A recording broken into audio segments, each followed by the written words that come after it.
Hello everyone. आज हमने biotic से कुछ प्रोडक्ट ऑर्डर करे हैं। इसे हम चलिए अनबॉक्सिंग करते हैं। ये देखिए, बायोटिक की वेबसाइट से ही हमने ऑर्डर करा है। ये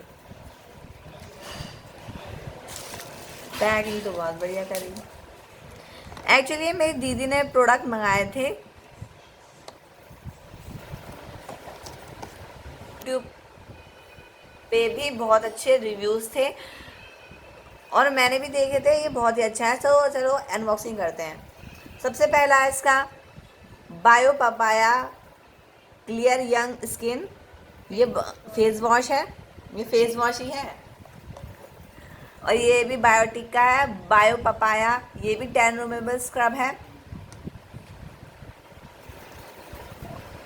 और ये हमारा फ्लोरेस स्किन लोशन है।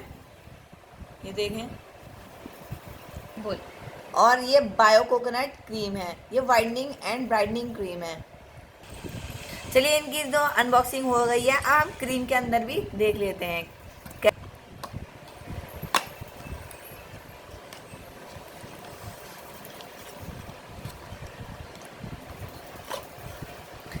ये देखिए, हमारी क्रीम निकली है।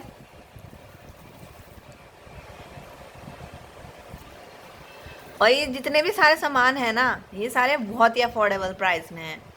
आओ, ये पूरी ऊपर तक लेवल भरी हुई है, बहुत ही ज़्यादा। और उसके मुझे अच्छी लगी है। कोई पर तक है। चलिए, अगर आपको ये चीज़ मंगानी है तो आप बायोटिक की वेबसाइट से मंगा सकते हैं। और उसमें ऑफ़र भी हैं, तो आप ऑफ़र भी चेक कर सकते हैं। अगर आपको मेरी वीडियो अच्छी लगी हो तो लाइक का बटन जरूर क्लिक करें और सब्सक्राइब करें मेरे चैनल को।